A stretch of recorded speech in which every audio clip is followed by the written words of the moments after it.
Muy bien, ¿cómo están todos el día de hoy?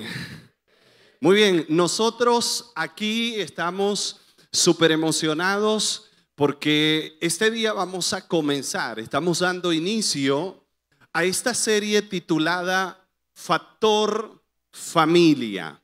Y sin duda que es una serie que nos abarca a todos, nos alcanza a todos, porque todos somos parte de una familia. Todos venimos de una familia, formamos una familia. De alguna manera tú y yo, escucha, tú y yo soñamos con tener una gran familia. Por eso estamos contentos con este tema y estoy seguro que será un tema que va a traer muchas respuestas y muchas cosas importantes que agregarán valor a nuestra familia. Por eso me alegra verte aquí y quiero también saludar a toda la gente que en este momento se conectan con nosotros en cualquiera de nuestras sedes, acá en Barquisimeto, en Caracas y en Valencia, y aquellos que están conectados ahora con nosotros a través de nuestras redes sociales o el canal, nuestro canal en YouTube. Creo que les demos un gran aplauso de bienvenida a cada uno de ellos. Gracias por estar aquí con nosotros. Escucha, cuando pensamos en esta serie, hace unos meses atrás, hablábamos acerca del tema de familia. Nos encontrábamos con toda esta situación que no podemos ignorar, no podemos negar lo que estamos viviendo como país, la crisis que esta situación en el que estamos, en la que estamos como nación, y pensábamos en el impacto que esta crisis está teniendo en la familia. Hay historias tristes que estamos escuchando como pastores. Historias como una madre o padre que sienten que ya no pueden cuidar de sus hijos, que sienten que no tienen la posibilidad y están lamentablemente, tristemente, entregando a sus hijos. Y eso está pasando en la familia de hoy, acá en Venezuela. Y es triste escuchar a un hombre o a una mujer que quiere darle algo mejor a su familia y se ve en la difícil decisión de salir de su casa, de su entorno familiar y tener que irse a otra ciudad o mucho más duro, irse a otro país y dejar a su familia atrás. Y esto lo venimos escuchando cada vez más y más, con mayor frecuencia. Esto nos pone a pensar en el asunto de ¿qué hacemos con la familia en medio de la crisis? ¿Qué hacemos con la familia en medio de la crisis?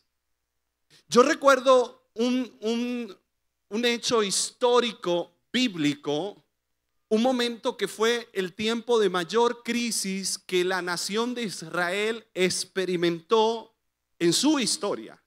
Fue el momento cuando los babilonios invadieron su territorio y mataron a muchos, se llevaron una buena cantidad como cautivos a Babilonia.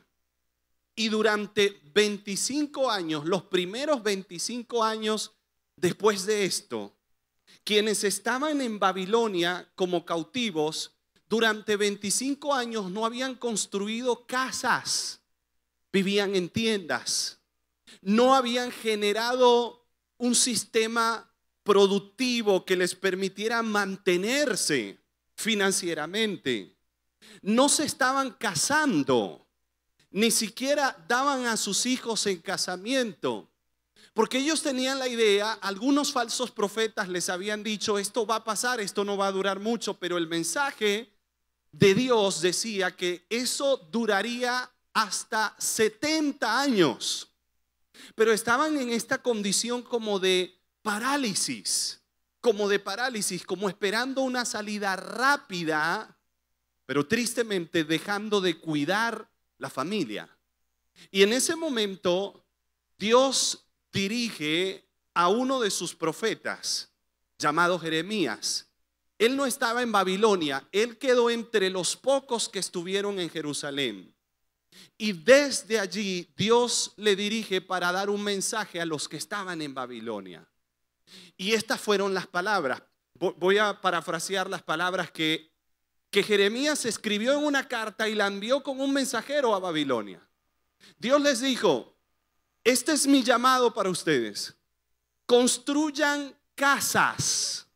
Es decir, tengan un lugar que sea seguro para cuidar de sus familias, para levantar a sus familias. Construyan casas, planten viñas, planten huertos. Y Dios les dijo: cásense y den a sus hijos en casamiento y multiplíquense. Y esto me sorprende, porque en medio de la crisis más grande que esta nación experimentó en toda su historia, el mensaje que Dios les envía tiene un centro, tiene un elemento clave, y es: deben cuidar de su familia. Deben cuidar de su familia. Yo celebro el día de hoy por las parejas, los jóvenes que a pesar de toda esta crisis no están renunciando a su sueño de casarse, sino que están casándose. Y este año hemos tenido la grata oportunidad de casar a varias parejas. Ayer estábamos casando una pareja y el novio, al final de la ceremonia, ahora el esposo, él decía, veíamos todo esto tan difícil como tan imposible, pero alguien nos dijo: si ustedes hacen lo correcto, Dios les bendecirá. Y hoy esto es una realidad. Y yo celebro por todos estos jóvenes. Quiero que demos un gran aplauso por aquellos que se están casando en medio de la crisis. Y si hay algún joven cerca a ti, voltéate a ese joven, a esa joven, y dile: ¿y tú qué esperas para casarte? Vamos, díselo al joven que está cerca a ti, o al soltero o a la soltera. ¿Qué estás esperando?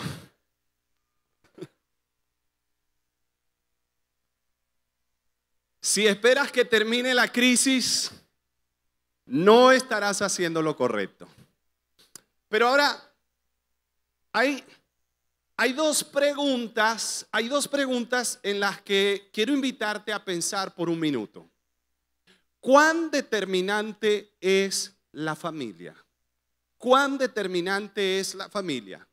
¿Cuánto puede influir en la vida de un individuo? ¿Cuán determinante es la familia y cuánto puede influir en la vida de un individuo? Yo recuerdo la respuesta a estas preguntas de esta manera. Recuerdo cuando estudié en la secundaria, creo que era entre primer año, segundo año, había una materia llamada educación. Vamos a ver si algunos la recuerdan, la llegaron a ver. Educación familiar y ciudadana. Bueno, así se llamaba en aquel entonces. Estoy hablando hace unos 5 años, cuando estuve en primero de bachillerato. Sí, creo que fueron 6 o 7. Mi esposa no está para que me ayude a recordar. Pero educación familiar y ciudadana. Y lo que nos enseñaban allí, un concepto que nunca olvido, es este: la familia es la base fundamental de la sociedad. La familia es la base fundamental de la sociedad. Y luego yo leí una frase de un escritor francés llamado Francisco Lacordaire. Y Francisco Lacordaire decía esto: si un individuo sale corrompido de la familia, de esa manera entrará a la sociedad y la corromperá. Si un individuo sale corrompido de la familia, de esa manera entrará a la sociedad y la corromperá. En otras palabras, lo que él nos está diciendo es lo que aprendimos en educación familiar. Y es que nuestra sociedad, nuestras sociedades son el reflejo de lo que sucede en la familia. si tenemos una familia violenta, si tenemos una familia en crisis, eso se va a amplificar en la sociedad. Y tendremos, ¿sabes qué? Una sociedad violenta y una sociedad en crisis. Porque lo que sucede en la familia se amplifica y se refleja en la sociedad. Pero también aprendimos esto en educación familiar y ciudadana, y la psicología como ciencia lo ha demostrado. Y es que nuestro sentido de valor, de valores, nuestro sentido de autoestima, de imagen personal, el verme a mí mismo y saber que soy una persona que puede, una persona capaz, ¿sabes? Esto se forma principalmente de lo que percibimos en nuestra familia. Hay una gran influencia en la familia sobre los individuos. Lo que tú y yo somos hoy, querramos o no, de alguna forma es producto de todo lo que vivimos en nuestras familias de origen. Y hace como un mes y medio yo encontré una investigación relacionada con esto de la familia y la influencia que tiene la familia. Y recordando esta serie de Factor Familia, pensé, esto va a ser súper importante compartirlo. Y yo quiero hacerlo en este momento. Voy a poner aquí un nombre, ese hombre, Richard Dugdale. Richard Dugdale, él fue miembro del Comité Ejecutivo de Cárceles o de las cárceles en el estado de Nueva York, en Estados Unidos. Y él fue designado por el comité para que él realizara visitas en esta época, en 1874, visitas a las 13 cárceles que había en el estado de Nueva York para aquel entonces. Así que él comenzó a hacer su recorrido y hubo algo que a Dugdale le sorprendió. Es que él llegó a una cárcel donde encontró 6 miembros que eran parientes, que eran familiares, 6 miembros de una misma familia en la misma cárcel. Él consiguió a 6 familiares, 6 parientes en la misma cárcel y estaban allí por diferentes razones, por diferentes motivos. Algunos estaban allí por robo, otros por violaciones, otros por asesinato. Lo cierto es que esto le llamó la atención y él decidió comenzar una investigación en relación con esta familia. Logró rastrear los antepasados de los miembros de esta familia hasta unos 160 años atrás, 1710, 1720, hasta que llegó a un hombre llamado Matz, un antepasado de esta familia. Y él descubrió en ese hombre que este hombre no era un ejemplo de familia, en realidad era un hombre al que no le gustaba trabajar, era medio flojón el hombre, este hombre tenía problemas con el alcohol, adicto al alcohol. Había tenido Matz, el de esta familia, el ancestro de esta familia, había tenido 6 hijas y 2 hijos. 6 hijas y 2 hijos y algunos de ellos fuera de su matrimonio. Y él hizo una investigación desde Matz hasta esta fecha. Logró registrar 709 integrantes de esa familia en 160 años. Eso fue un dato que a mí me causó mucha impresión. ¿Tanta gente en tan poco tiempo? Bueno, era la época donde no habían televisores, redes sociales, donde no había métodos anticonceptivos. Así que las familias eran numerosas, eran grandes. Solo este hombre tuvo 8 hijos. Así que al final de toda su investigación, que le tomó 3 años a Richard Dugdale, él presentó los resultados. Tituló los resultados de Dugdale's Family o la familia Dugdale's y él presentó los resultados de lo que había descubierto en esta familia. 709 personas registradas de la familia Jutz. Él encontró lo siguiente: 180 de ellos fueron indigentes. Es un 25% de los estudiados, de los registrados. 140, él descubrió y encontró que fueron criminales, 60 ladrones y 50 de las personas que logró registrar Dugdale de la familia Jutz, 50 de ellos estuvieron en la prostitución. 50 estuvieron en la prostitución. Wow, cuando tú ves esto, es sorprendente, ¿no? Lo que él encontró, los resultados. Y uno dice, yo no quiero ser de los Jutz, de esa familia. Es una familia criminal. Fue tan sorprendente los resultados de esta investigación y de esta familia que comenzaron a preguntarse en ese tiempo si existía un gen criminal.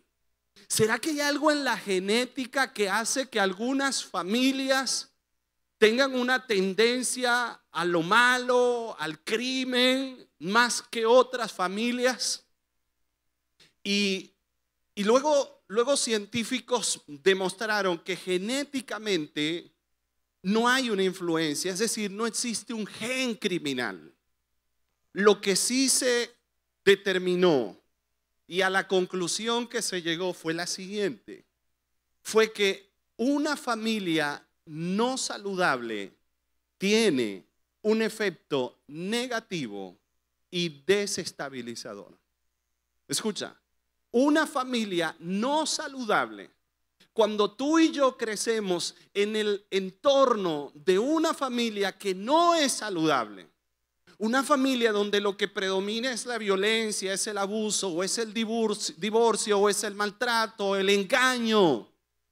Cuando crecemos en una familia donde al mirar el patrón nos damos cuenta que hay un alto porcentaje de nuestros antecesores que se divorciaron, que estuvieron involucrados en hechos delictivos o situaciones de riesgo, de peligro, de maltrato, de violencia. Una familia no saludable tiene un efecto negativo y desestabilizador. Ahora, lo sorprendente de esto es que en la misma época, en el mismo tiempo en el que vivió la familia Jutz, y de hecho en la misma región existió otra familia y se hizo otra investigación en relación con esta familia. Una familia totalmente diferente. Y yo quiero mostrarte los datos acerca de esta familia. La investigación se hizo en el año 1900. Un hombre de apellido Wins realizó la investigación sobre la vida de Jonathan Edwards. Jonathan Edwards, quien vivió alrededor de 1720. Jonathan Edwards fue teólogo, pastor y presidente de la Universidad de Princeton. Él estuvo casado con una mujer llamada Sara. Y nuevamente, como era común en aquella época, tuvo 3 hijos y 8 hijas. Una familia numerosa. El investigador de la familia de los Edwards encontró que este hombre él fue un hombre que cuidó de su familia, que cuidó de su esposa, que cuidó de sus hijos. Estuvo casado con Sara durante 31 años, hasta el momento en el que Jonathan Edwards murió. Así que investigaron más de 1000 personas de la familia de Edwards desde 1700 hasta 1900 y encontraron lo siguiente en esta familia. Van a notar una diferencia enorme, drástica entre una y la otra. Miren lo que encontraron. Ellos encontraron que de esta familia salieron 13 presidentes de universidades, 65 profesores, 100 abogados, 30 jueces, 66 médicos de la familia Edwards. 80 de ellos en 200 años ocuparon puestos políticos, 3 senadores de los Estados Unidos, 3 alcaldes de ciudades grandes, 3 gobernadores, un contralor del Tesoro de Estados Unidos y un vicepresidente de los Estados Unidos. Cuando yo veo esto de la familia Edwards, lo primero que pensé fue, ¿por qué yo no soy de esa familia? ¿Por qué tuve que ser, en vez de Edwards, Castro? Por cierto que Castro está así como medio rayado, ¿no? Y algunos de ustedes quizás pensarán, yo tendría que haber sido de la familia Edwards. Mira, todo el legado de este hombre sobre sus descendientes. Y nuevamente se preguntaron, ¿será que existe un gen? ¿Hay algo en la genética que contribuya a lo bueno en las personas?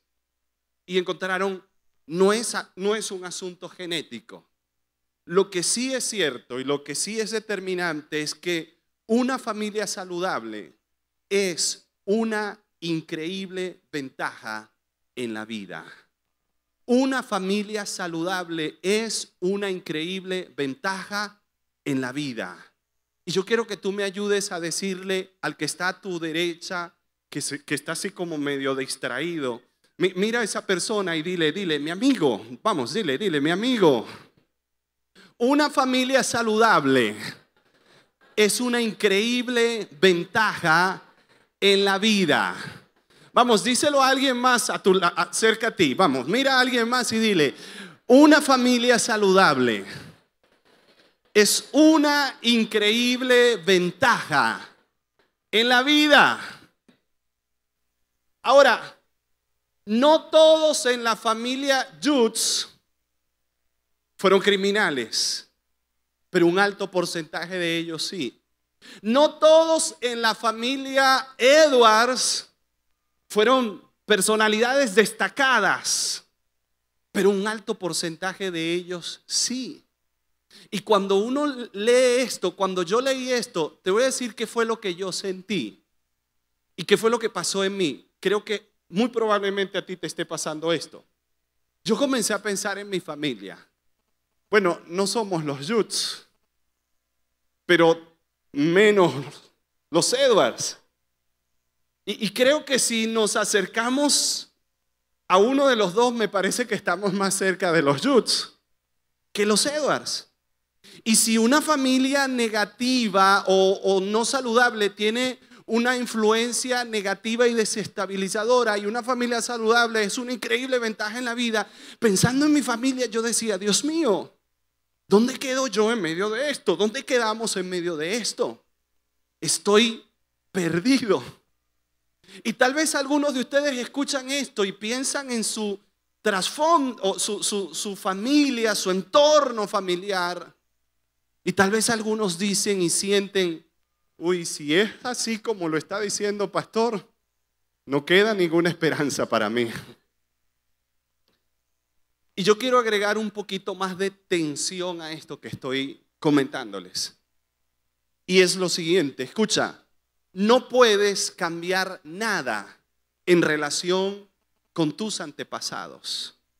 No puedes cambiar nada. A veces tú y yo gastamos mucha energía tratando de cambiar lo que fue la vida de nuestros antepasados. Pero no podemos cambiar nada de eso. Que no nos suceda a nosotros como aquella familia que contrató a un importante, a un reconocido biógrafo para que escribiera la biografía de su familia. Y una vez que lo contrataron, se encontraron con un pequeño detalle y fue, ¿qué hacemos con las ovejas negras de la familia? Y recordaron, al tío Ricardo lo ejecutaron en una silla eléctrica porque había asesinado a una persona. ¿Cómo registramos eso en nuestra biografía? Entonces el biógrafo, viéndolos tan tan preocupados por el asunto, les dijo, no se preocupen. Vamos a poner que al tío Ricardo lo sentaron en una silla electrónica de una importante institución gubernamental y lo ataron tan fuerte a esa silla que la muerte le sobrevino por conmoción. Listo, resolvimos eso. Y a veces, mira, a veces tú y yo tratamos de cambiar lo que fue la vida de nuestros antepasados o tratamos de ocultarla y no podemos cambiar nada en eso. Estábamos en una reunión de pastores en un tiempo de crecimiento y llenábamos una encuesta o un test titulado Persona Saludable. Y comenzamos a puntuar del 1 al 5 qué tan saludables éramos. ¿Cómo han sido tus emociones? ¿Cómo manejas el estrés? Y comenzamos a puntuar allí. ¿Cómo manejas tu agenda? ¿De qué manera tratas a tus hijos? ¿De qué manera tratas a tu cónyuge? Pero luego al final de estas 30 y tantas preguntas, las últimas 5 preguntas eran más o menos como esta. ¿De qué manera te trataron tus padres? ¿Te expresaron amor, cariño, afecto? Del 1 al 5 teníamos que llenar. Tu mamá te mostró amor, te mostró afecto, tus padres se cuidaron adecuadamente uno al otro y teníamos que responder allí. ¿Sabes? Cuando yo comencé a responder eso, yo me encontré con, era del 1 al 5, no hay un 0 acá, pero en muchas de ellas 1, y en nuestra conversación, lo que hablábamos allí en ese tiempo entre pastores era que las preguntas de arriba trataban sobre situaciones que podíamos mejorarlas y que si volvíamos a responder ese test dentro de un año, yo podría decir que emocionalmente he crecido, yo podría decir que he aprendido a manejar mi estrés, a controlar, a manejar mi agenda, mi tiempo, mi relación con otros hoy. Pero siempre que llegáramos a estas 5 últimas preguntas que tenían que ver con nuestro pasado y con nuestra familia en el pasado, esas siempre iban a tener baja puntuación en el caso de los que no tuvimos una buena experiencia familiar. Y esto fue algo que nos hizo sentir frustrados, porque no puedes cambiar nada en relación con tus antepasados. Pero yo quiero darte una buena noticia. Pero sí puedes influir en tus descendientes. Sí puedes influir en tus descendientes.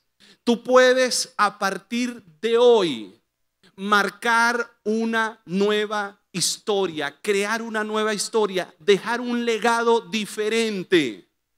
Y yo quiero que por un momento pienses conmigo, a partir de este día, imagínate que han pasado 60, 80, 100 años y alguien en tu familia se sienta para escribir la historia de la familia. Y cuando comienzan a investigar lo que ha sucedido a lo largo de los últimos 100 años, cuando comienzan a investigar eso, llegan allí al año 2017 y se dan cuenta, a partir de este año, la historia cambió, porque antes de esto, la historia de la familia no era positiva, no era saludable. Pero algo sucedió a partir de este año porque, y se menciona tu nombre, tomó decisiones, acciones que llevaron a la familia a ser de una familia no saludable a una familia saludable, y la historia ahora es positiva. ¿Qué te parece? ¿A quiénes de ustedes les gustaría que eso ocurriera dentro de 100 años? A ver, levante la mano, ¿a quién le gustaría? Dile al que está a tu lado, dile, eso puede pasar con tu familia dentro de 100 años. No puedes cambiar nada, en relación con tus antepasados, pero sí puedes influir en tus descendientes. Y de eso se trata toda esta serie titulada Factor Familia. Queremos mostrarte, queremos decirte cómo puedes convertirte en alguien que influye positivamente en la familia. ¿Cómo puedes hacer que tu familia sea más saludable para que se convierta en una ventaja para tus hijos, para tus nietos? Porque una familia saludable es una increíble ventaja en la vida. Es una increíble ventaja en la vida. Y esto es lo que vamos a estar viendo durante toda esta serie. Pero hoy yo quiero dejarte un elemento que es fundamental, que es esencial para que la familia pase de ser una familia no saludable a una familia saludable. Y quiero mostrarte cuál es ese elemento a través de una historia de la Biblia. Pero permíteme, antes de leer algunos extractos de esa historia, permíteme darte un contexto. Lo que voy a leer ocurrió en el primer siglo, en el tiempo cuando el mensaje del Evangelio comenzó a difundirse a otras regiones más allá de Jerusalén. Un hombre de quien hemos hablado en muchas ocasiones acá, llamado el apóstol Pablo. El apóstol Pablo, que es reconocido como el apóstol viajero, durante 20 años recorrió tantos lugares llevando el mensaje de Jesucristo, el mensaje de salvación por medio de Jesús. Y en esta ocasión, en su segundo viaje misionero, el apóstol Pablo está acompañado por Silas. Y él llegó a una ciudad de Europa llamada Filipos. Era la primera vez que Pablo llegaba a Filipos durante su segundo viaje misionero. Es una ciudad europea que era parte del distrito de Macedonia, y todo esto eran colonias romanas. Eran regiones que estaban bajo el gobierno y bajo el imperio de los romanos. Y cuando Pablo llegó a esa región, él un día, dice el registro bíblico, eso está Hechos capítulo 16, él salió con Silas al río para encontrarse con aquellos que se reunían allí para orar. Y una vez que llegaron allí, encontraron un grupo de mujeres y ellos comenzaron a compartir el mensaje de Jesús a estas mujeres que nunca habían escuchado hablar acerca de Jesús. Y una mujer muy influyente que estaba allí, una mujer comerciante, adinerada, llamada Lidia, esta mujer escuchó el mensaje y creyó al mensaje que Pablo presentaba acerca de Jesús. Y le dijo: por favor, vengan a mi casa, hablen a mi familia. Y ellos fueron hasta la casa de esta mujer y ella y toda su familia creyeron y se bautizaron. Y eso fue muy positivo. Ellos estaban viendo resultados y avances positivos en esta región. Así que se quedaron en Filipos y todos los días salían al lugar de oración cerca del río. Y un día, cuando salieron, una joven que era una esclava, y que la Biblia dice ella tenía una condición particular espiritualmente hablando. La Biblia dice que ella era poseída por un demonio. Y cuando Pablo y Silas pasaban cerca de donde ella estaba, este demonio que la tenía poseída le daba a ella como una facultad para adivinar, para saber cosas que ella naturalmente no sabía. Así que cuando Pablo y Silas pasaban, ella los miraba y gritaba: estos son hijos del Dios Altísimo y vienen para anunciar el mensaje de salvación.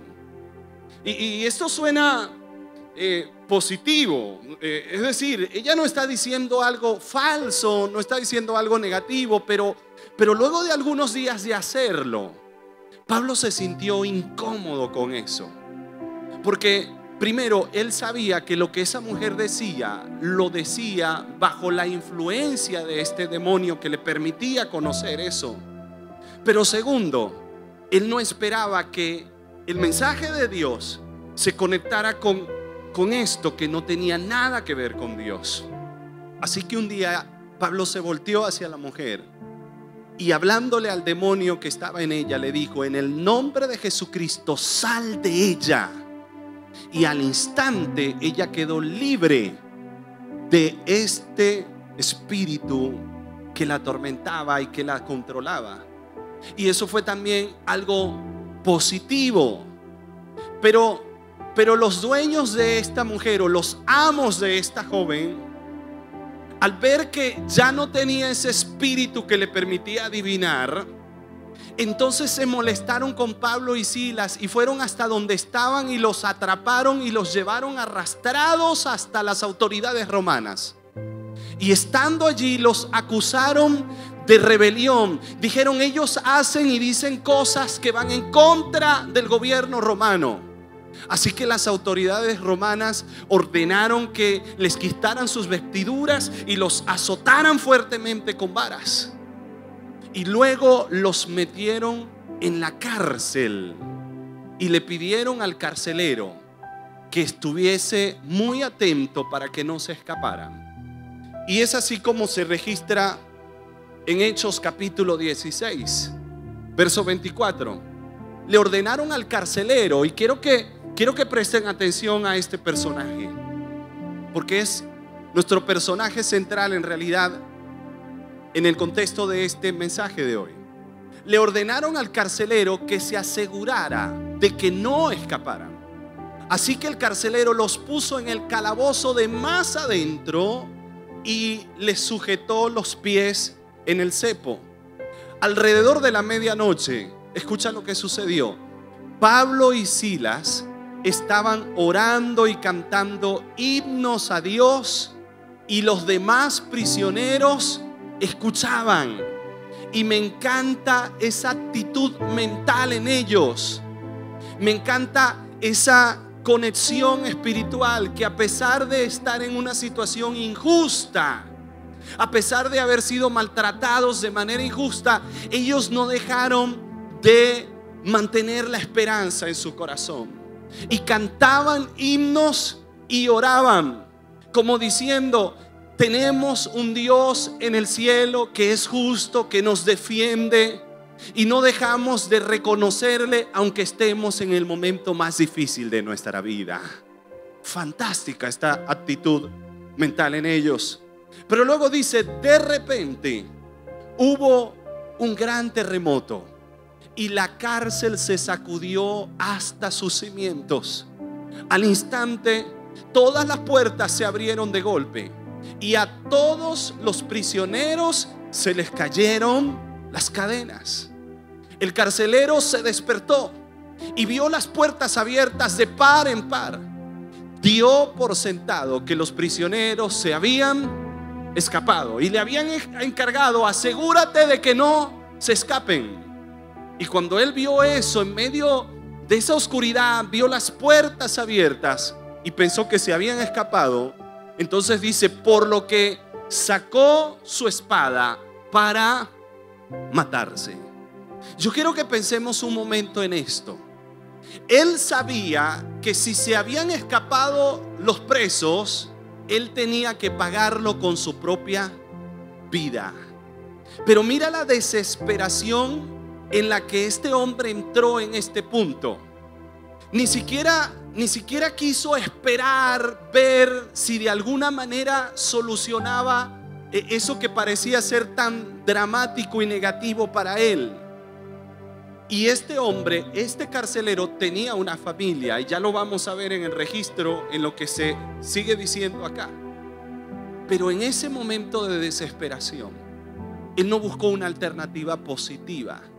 No pensó en el sentido de abandono que dejaría en su familia al saber que se había quitado la vida, sino que trató de resolver esto que parecía ser una situación muy trágica para él, quitándose la vida. Y en ese punto ocurrió esto. Pero Pablo le gritó: detente, no te mates. estamos todos aquí. Y el carcelero pidió una luz y corrió al calabozo y cayó temblando ante Pablo y Silas. Y después los sacó y les preguntó: señores, ¿qué debo hacer para ser salvo? Mira esta pregunta tan interesante que este hombre les hizo. ¿Qué debo hacer para ser salvo? Él ahora, frente a Pablo y Silas, él sabe que no está frente a dos personas comunes y corrientes. Él escuchó lo que ellos habían hecho con la mujer poseída por ese demonio y cómo la habían liberado. Él escuchó lo que estaba sucediendo en Filipos. Él vio y fue testigo del maltrato, de la tortura que le propinaron a ellos. Él vio cómo estaban en la cárcel de más adentro, en el calabozo de más adentro. Él escuchó mientras cantaban himnos al Padre. Él sabía que no era cualquier tipo de persona. Por eso les dijo: ¿qué debo hacer para ser salvo? Y esta fue la respuesta, y es lo que hoy quiero presentarte, que estoy seguro va a impactar positivamente en ese cambio que quieres para tu familia. Ellos le respondieron lo siguiente. Ellos le contestaron: cree en el Señor Jesús y serás salvo, junto con todos los de tu casa. Amén. Cree. Le dijeron: si tú crees en Jesús. Pero escucha, le dijeron: en el Señor. No es simplemente decir yo creo en Jesús. Es decir, Él es el Señor de mi vida. Eso es lo que realmente va a marcar un cambio positivo en tu familia. Y luego nos dice: y le presentaron la palabra del Señor tanto a él como a todos los que vivían en su casa. Aún a esa hora de la noche, el carcelero los atendió y les lavó las heridas. Enseguida ellos lo bautizaron a él y a todos los de su casa. Y termina diciéndonos esto: el carcelero los llevó adentro de su casa y les dio de comer tanto a él como a los de su casa. Dice: se alegraron porque todos habían creído en Dios. Lo que Pablo y Silas le dijeron: si tú crees, serás salvo tú, pero no solo tú, sino también los de tu casa. ¿Sabes qué me emociona de esto? ¿Sabes qué me emociona de esto? Que eso que ocurrió en aquel momento sigue ocurriendo ahora. Porque hoy en día yo veo aquí muchas familias cuya historia era tan negativa, pero en el momento en el que creyeron en Jesús, conectaron su vida con Jesús como su Señor, comenzaron a cambiar. Están cambiando y seguirán cambiando, porque el Señor perfecciona aquello que comienza en nuestras vidas. Amén. Él perfecciona lo que comienza en nosotros. Y me emociona darme cuenta que aquí hay personas cuyas familias antes eran vistas de manera tan negativa, y ahora en pocos años se han convertido en familias admirables. Pero también me emociona saber que esas familias que todavía están anhelando esa transformación, a partir de hoy pueden comenzar a experimentar esa transformación, conectando su vida con Jesús como su Señor. Porque recuerda, no puedes cambiar nada en la relación con tus antepasados, pero sí puedes influir en tus descendientes a través del legado de fe. Una fe en Jesús que transforme a la familia. Amén. Amén.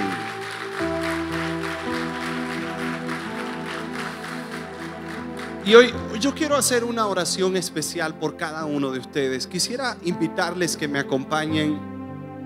Si pueden estar de pie, por favor. Y ustedes que me ven allá en cualquiera de nuestras sedes, yo quiero pedirte que inclines tu rostro allí donde estás, porque quiero hacer esta oración por ti como si la estuviese haciendo por mí. Yo quiero pedir al Padre por tu vida, para que Él te ayude a conectar tu corazón tan profundamente con Jesús, que te dé las fuerzas, la capacidad para cambiar la historia de tu familia. Padre, hoy te doy gracias. Gracias porque tu palabra nos da tantos recursos, nos proporciona tanta sabiduría para poder entender, para poder darnos cuenta, para poder ver lo que naturalmente no entendemos, de lo que naturalmente no nos damos cuenta. Gracias, gracias por tu palabra, gracias por tus principios.